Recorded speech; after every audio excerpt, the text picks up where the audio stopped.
ನಾಗರ ಪಂಚಮಿ ಬಂತು ಅಂದರೆ ಸಾಕು, 70 ವರ್ಷದ ಈ ವೃದ್ಧನ ವರ್ತನೆಯೇ ಬದಲಾಗುತ್ತಂತೆ. ಎಮ್ಮೆ ಅಂತ ಕೂಗುತ್ತಾನೆ, ದೇವಸ್ಥಾನದ ಮುಂದೆ ಹೋಗಿ ಹುಲ್ಲು ತಿನ್ನುತ್ತಾನೆ, ಬೂಸ ತಿನ್ನುತ್ತಾನೆ. ಅಷ್ಟೇ ಅಲ್ಲ, ಜನರು ಇವರಿಗೆ ಹೂವಿನ ಹಾರ ಹಾಕಿ ಕೈ ಮುಗಿದು ಆಶೀರ್ವಾದ ಪಡೆಯುತ್ತಾರೆ. ಇದು ಯಾವುದೋ ಸಿನಿಮಾ ದೃಶ್ಯ ಅಲ್ಲ, ಉತ್ತರ ಪ್ರದೇಶದ ಒಂದು ಗ್ರಾಮದಲ್ಲಿ ನಡೆಯುತ್ತಿರುವ ವಿಚಿತ್ರ ಆಚರಣೆ. ಆದರೆ ಈ ವೃದ್ಧ ಹೀಗೆ ವರ್ತಿಸುವುದಕ್ಕೆ ಕಾರಣ ಏನು? ನಿಜವಾಗಿಯೂ ಇವರ ಮೈ ಮೇಲೆ ಮಹಿಷಾಸುರ ಬರುತ್ತಾನಾ, ಅಥವಾ ಇದರ ಹಿಂದೆ ಬೇರೆ ಯಾವುದಾದರೂ ಕಾರಣ ಇದೆಯಾ? ಇಂದಿನ ವಿಡಿಯೋದಲ್ಲಿ ಈ ವಿಚಿತ್ರ ಆಚರಣೆಯ ಸಂಪೂರ್ಣ ಕಥೆಯನ್ನು ತಿಳಿಯೋಣ ಬನ್ನಿ ಸ್ನೇಹಿತರೆ. ನಮಸ್ಕಾರ ಸ್ನೇಹಿತರೆ. ನಾಗರ ಪಂಚಮಿ ಅಂದರೆ ಸಾಮಾನ್ಯವಾಗಿ ನಮಗೆ ನೆನಪಾಗೋದು ನಾಗರ ಹಾವು, ನಾಗದೇವರ ಪೂಜೆ, ಹಾಲು ಹಣ್ಣುಗಳ ನೈವೇದ್ಯ ಮತ್ತು ದೇವಸ್ಥಾನಗಳಲ್ಲಿ ನಡೆಯುವ ವಿಶೇಷ ಪೂಜೆ. ಆದರೆ ಉತ್ತರ ಪ್ರದೇಶದ ಒಂದು ಗ್ರಾಮದಲ್ಲಿ ನಾಗರ ಪಂಚಮಿ ದಿನ ನಡೆಯುವ ಆಚರಣೆ ಮಾತ್ರ ಇವೆಲ್ಲಕ್ಕಿಂತ ಸಂಪೂರ್ಣ ವಿಭಿನ್ನವಾಗಿದೆ. ಇಲ್ಲಿ 70 ವರ್ಷದ ನಿವೃತ್ತ ಸರ್ಕಾರಿ ಉದ್ಯೋಗಿಯೊಬ್ಬರು ನಾಗರ ಪಂಚಮಿ ದಿನ ಮಾತ್ರ ವಿಚಿತ್ರವಾಗಿ ವರ್ತಿಸುತ್ತಾರೆ ಎನ್ನಲಾಗುತ್ತಿದೆ. ಅವರು ಎಮ್ಮೆಯಂತೆ ಶಬ್ದ ಮಾಡುತ್ತಾರೆ, ದೇವಸ್ಥಾನದ ಬಳಿ ಹೋಗುತ್ತಾರೆ ಮತ್ತು ಅಲ್ಲಿ ದನಗಳಿಗೆ ನೀಡುವ ಹಸಿರು ಹುಲ್ಲು, ಒಣಬೇವು ಹಾಗೂ ಬೂಸವನ್ನು ತಿನ್ನುತ್ತಾರೆ. ಈ ದೃಶ್ಯ ಇದೀಗ ಸಾಮಾಜಿಕ ಜಾಲತಾಣಗಳಲ್ಲಿ ವೈರಲ್ ಆಗಿದ್ದು, ಇದನ್ನು ನೋಡಿದ ಜನರು ಅಚ್ಚರಿಗೊಂಡಿದ್ದಾರೆ. ಈ ವೃದ್ಧ ಯಾರು? ಈ ಘಟನೆ ಉತ್ತರ ಪ್ರದೇಶದ ಮಹಾರಾಜ್ ಗಂಜ್ ಜಿಲ್ಲೆಯ ರುದ್ರಪುರ ಶಿವನಾಥ್ ಗ್ರಾಮದಲ್ಲಿ ನಡೆದಿದೆ ಎಂದು ವರದಿಯಾಗಿದೆ. ಇಲ್ಲಿನ 70 ವರ್ಷದ ಬುದ್ಧಿರಾಮ್ ಅವರು ನಿವೃತ್ತ ರೋಡ್ವೇಸ್ ಉದ್ಯೋಗಿ. ಸಾಮಾನ್ಯ ದಿನಗಳಲ್ಲಿ ಬುದ್ಧಿರಾಮ್ ಅವರು ಎಲ್ಲರಂತೆ ಸಾಮಾನ್ಯ ಜೀವನ ನಡೆಸುತ್ತಿದ್ದಾರೆ ಎಂದು ಗ್ರಾಮಸ್ಥರು ಹೇಳುತ್ತಾರೆ. ಆದರೆ ನಾಗರ ಪಂಚಮಿ ಬಂದಾಗ ಮಾತ್ರ ಅವರ ವರ್ತನೆಯಲ್ಲಿ ಬದಲಾವಣೆ ಕಾಣಿಸಿಕೊಳ್ಳುತ್ತದೆ ಎನ್ನುವುದು ಸ್ಥಳೀಯರ ನಂಬಿಕೆ. ಅದರಲ್ಲೂ ವಿಶೇಷವಾಗಿ 3 ವರ್ಷಕ್ಕೊಮ್ಮೆ ನಾಗರ ಪಂಚಮಿ ದಿನ ಈ ಘಟನೆ ನಡೆಯುತ್ತದೆ ಎಂದು ಗ್ರಾಮಸ್ಥರು ಹೇಳುತ್ತಾರೆ. ಸ್ಥಳೀಯರು ಇದನ್ನು ಮಹಿಷಾಸುರ ಅಥವಾ ಬಾಬಾ ಬೈಮ್ಸಾಸುರ ಎಂಬ ನಂಬಿಕೆಯೊಂದಿಗೆ ಸಂಪರ್ಕಿಸುತ್ತಾರೆ. ನಾಗರ ಪಂಚಮಿ ದಿನ ಏನಾಗುತ್ತದೆ? ನಾಗರ ಪಂಚಮಿ ದಿನ ಬುದ್ಧಿರಾಮ್ ಅವರ ವರ್ತನೆ ಬದಲಾಗುತ್ತದೆ ಎನ್ನುವುದು ಗ್ರಾಮಸ್ಥರ ನಂಬಿಕೆ. ಅವರು ಎಮ್ಮೆಯಂತೆ ಧ್ವನಿ ಮಾಡುತ್ತಾ ಗ್ರಾಮದ ಮಾತಾ ದೇವಸ್ಥಾನದ ಕಡೆ ತೆರಳುತ್ತಾರಂತೆ.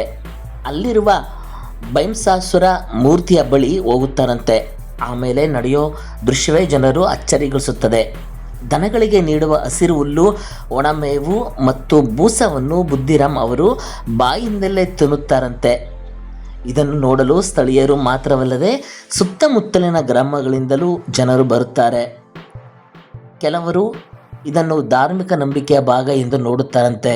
ಇನ್ನೂ ಕೆಲವರಿಗೆ ಇದು ಅತ್ಯಂತ ವಿಚಿತ್ರವಾದ ಘಟನೆ ಎನಿಸುತ್ತಂತೆ. ಜನರು ಯಾಕೆ ಆಶೀರ್ವಾದ ಪಡೆಯುತ್ತಾರೆ? ಬುದ್ಧಿರಾಮ್ ಅವರು ಈ ರೀತಿಯಾಗಿ ವರ್ತಿಸುತ್ತಿರುವ ಸಂದರ್ಭದಲ್ಲಿ ಗ್ರಾಮಸ್ಥರು ಅವರ ಸುತ್ತಲೂ ಸೇರುತ್ತಾರೆ.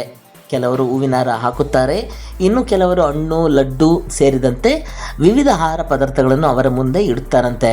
ಹಾಗೆಯೇ ಹುಲ್ಲು ಮತ್ತು ಮೇವು ಕೂಡ ನೀಡುತ್ತಾರೆ.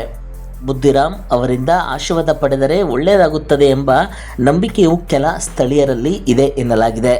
ಹೀಗಾಗಿ ನಾಗರ ಪಂಚಮಿ ದಿನ ಈ ಸ್ಥಳದಲ್ಲಿ ಒಂದು ರೀತಿಯ ಜಾತ್ರೆಯ ವಾತಾವರಣವೇ ನಿರ್ಮಾಣವಾಗುತ್ತದೆ. ದೂರದ ಊರುಗಳಿಂದಲೂ ಜನರು ಈ ವಿಚಿತ್ರ ಆಚರಣೆಯನ್ನು ನೋಡಲು ಬರುತ್ತಾರೆ ಎನ್ನಲಾಗಿದೆ. 1975ರಿಂದ ನಡೆಯುತ್ತಿರುವ ಆಚರಣೆ ಇದು ಎನ್ನಲಾಗಿದೆ. ಈ ಆಚರಣೆ ಈಗ ಶುರುವಾಗಿರುವುದಲ್ಲ. ಗ್ರಾಮಸ್ಥರ ಪ್ರಕಾರ 1975ರಿಂದಲೇ ನಾಗರ ಪಂಚಮಿ ದಿನ ಈ ಸಂಪ್ರದಾಯ ನಡೆದುಕೊಂಡು ಬರುತ್ತಿದೆ ಎನ್ನಲಾಗಿದೆ. ಅಂದರೆ ಹಲವು ದಶಕಗಳಿಂದ ಈ ಆಚರಣೆ ಮುಂದುವರೆದಿದೆ ಎನ್ನುವುದು ಸ್ಥಳೀಯರ ಹೇಳಿಕೆ. ಅದರಲ್ಲೂ ಬುದ್ಧಿರಾಮ್ ಅವರು ನಾಗರ ಪಂಚಮಿ ಹೊರತುಪಡಿಸಿ ಉಳಿದ ದಿನಗಳಲ್ಲಿ ಸಾಮಾನ್ಯ ಜೀವನ ನಡೆಸುತ್ತಾರೆ ಎಂದು ಹೇಳಲಾಗುತ್ತಿದೆ. ಇದೇ ಕಾರಣಕ್ಕೆ ಗ್ರಾಮಸ್ಥರಿಗೆ ಈ ಘಟನೆ ಮತ್ತಷ್ಟು ವಿಶೇಷವಾಗಿ ಕಾಣಿಸುತ್ತದೆ. ಪ್ರತಿ 3 ವರ್ಷಕ್ಕೊಮ್ಮೆ ನಾಗರ ಪಂಚಮಿ ದಿನ ಬುದ್ಧಿರಾಮ್ ಅವರ ವರ್ತನೆಯಲ್ಲಿ ಇಂತಹ ಬದಲಾವಣೆ ಕಂಡುಬರುತ್ತದೆ ಎನ್ನುವುದು ಸ್ಥಳೀಯರ ನಂಬಿಕೆ. ನಿಜವಾಗಿಯೂ ಮಹಿಷಾಸುರ ಮೈ ಮೇಲೆ ಬರುತ್ತಾರಂತ? ಇಲ್ಲಿಯೇ ಒಂದು ಪ್ರಮುಖ ವಿಚಾರವನ್ನು ಗಮನಿಸಬೇಕು. ಗ್ರಾಮಸ್ಥರು ಇದನ್ನು ಮಹಿಷಾಸುರ ಅಥವಾ ಬಾಬಾ ಬೈಮ್ಸಾಸುರ ನೊಂದಿಗೆ ಸಂಪರ್ಕಿಸುತ್ತಾರೆ. ಆದರೆ ಒಬ್ಬ ವ್ಯಕ್ತಿಯ ದೇಹಕ್ಕೆ ನಿಜವಾಗಿಯೂ ಮಹಿಷಾಸುರ ಪ್ರವೇಶಿಸುತ್ತಾನೆ ಎಂಬುದಕ್ಕೆ ಯಾವುದೇ ವೈಜ್ಞಾನಿಕ ಪುರಾವೆ ಇಲ್ಲ. ಹೀಗಾಗಿ ಇದನ್ನು ಸ್ಥಳೀಯ ಧಾರ್ಮಿಕ ನಂಬಿಕೆ ಮತ್ತು ಆಚರಣೆ ಎಂಬ ದೃಷ್ಟಿಯಿಂದಲೇ ನೋಡಬೇಕು. ಸಾಮಾಜಿಕ ಜಾಲತಾಣಗಳಲ್ಲಿ ಒಂದು ವಿಡಿಯೋ ವೈರಲ್ ಆದಾಗ ಅದಕ್ಕೆ ಹಲವಾರು ರೀತಿಯ ಅರ್ಥಗಳನ್ನು ನೀಡಲಾಗುತ್ತದೆ. ಆದರೆ ಯಾವುದೇ ಘಟನೆಗೆ ವೈಜ್ಞಾನಿಕ ಸಾಕ್ಷ್ಯವಿಲ್ಲದಿದ್ದರೆ ಅದನ್ನು ಖಚಿತವಾದ ಸತ್ಯ ಎಂದು ಹೇಳುವುದು ಸರಿಯಲ್ಲ. ಬುದ್ಧಿರಾಮ್ ಅವರ ವರ್ತನೆಯ ಹಿಂದೆ ನಿಖರವಾಗಿ ಏನು ಕಾರಣ ಎಂಬುದನ್ನು ಈ ವರದಿಗಳ ಆಧಾರದ ಮೇಲೆ ಖಚಿತವಾಗಿ ಹೇಳಲು ಸಾಧ್ಯವಿಲ್ಲ. ಸೋಷಿಯಲ್ ಮೀಡಿಯಾದಲ್ಲಿ ವೈರಲ್ ಆಗಿದೆ. ಈ ವಿಚಿತ್ರ ದೃಶ್ಯಗಳ ವಿಡಿಯೋಗಳು ಸಾಮಾಜಿಕ ಜಾಲತಾಣಗಳಲ್ಲಿ ಹರಿದಾಡುತ್ತಿದ್ದಂತೆ ಜನರ ಗಮನ ಸೆಳೆದಿವೆ. ವಿಡಿಯೋದಲ್ಲಿ ವೃದ್ಧರು ಎಮ್ಮೆಯಂತೆ ಧ್ವನಿ ಮಾಡುತ್ತಿರುವುದು, ದೇವಸ್ಥಾನದ ಬಳಿ ಇರುವ ಮೇವನ್ನು ತಿನ್ನುತ್ತಿರುವುದು ಮತ್ತು ಅವರನ್ನು ಸುತ್ತುವರಿದಿರುವ ಜನರು ಕಾಣಬಹುದು. ವಿಡಿಯೋ ನೋಡಿದ ಕೆಲವರು ಅಚ್ಚರಿ ವ್ಯಕ್ತಪಡಿಸಿದ್ದಾರೆ. ಇನ್ನೂ ಕೆಲವರು ಇದು ಧಾರ್ಮಿಕ ಆಚರಣೆಯ ಭಾಗ ಎಂದು ಹೇಳಿದ್ದಾರೆ. ಮತ್ತೆ ಕೆಲವರು ವೈಜ್ಞಾನಿಕ ದೃಷ್ಟಿಕೋನದಿಂದ ನೋಡಬೇಕು ಎಂದು ಅಭಿಪ್ರಾಯಪಟ್ಟಿದ್ದಾರೆ. ಒಟ್ಟಿನಲ್ಲಿ ಒಂದು ಗ್ರಾಮದಲ್ಲಿ ಹಲವು ವರ್ಷಗಳಿಂದ ನಡೆಯುತ್ತಿರುವ ಸ್ಥಳೀಯ ಆಚರಣೆ ಇದೀಗ ಸಾಮಾಜಿಕ ಜಾಲತಾಣಗಳ ಮೂಲಕ ದೊಡ್ಡ ಮಟ್ಟದಲ್ಲಿ ಜನರ ಗಮನ ಸೆಳೆದಿದೆ. ಈ ಕಥೆಯಲ್ಲಿರುವ ವಿಶೇಷ ಏನು? ಈ ಘಟನೆಯಲ್ಲಿ ಅತ್ಯಂತ ಕುತೂಹಲಕಾರಿ ಮೂಡಿಸುವ 3 ವಿಚಾರಗಳಿವೆ. ಮೊದಲನೆಯದು, 70 ವರ್ಷದ ಬುದ್ಧಿರಾಮ್ ಅವರು ಸಾಮಾನ್ಯ ದಿನಗಳಲ್ಲಿ ಸಾಮಾನ್ಯ ಜೀವನ ನಡೆಸುತ್ತಾರೆ ಎನ್ನಲಾಗಿದೆ. ಎರಡನೆಯದು, ನಾಗರ ಪಂಚಮಿ ದಿನ ಮಾತ್ರ ಅವರ ವರ್ತನೆಯಲ್ಲಿ ಬದಲಾವಣೆ ಕಾಣಿಸಿಕೊಳ್ಳುತ್ತದೆ ಎಂಬ ಸ್ಥಳೀಯರ ನಂಬಿಕೆ ಇದೆ. ಮೂರನೆಯದು, ಈ ಆಚರಣೆ ಹಲವು ವರ್ಷಗಳಿಂದ ನಡೆದುಕೊಂಡು ಬರುತ್ತಿದೆ ಎನ್ನುವುದು. ಇದೇ ಕಾರಣಕ್ಕೆ ಈ ಘಟನೆ ಇದೀಗ ಜನರ ಚರ್ಚೆಯ ವಿಷಯವಾಗಿದೆ.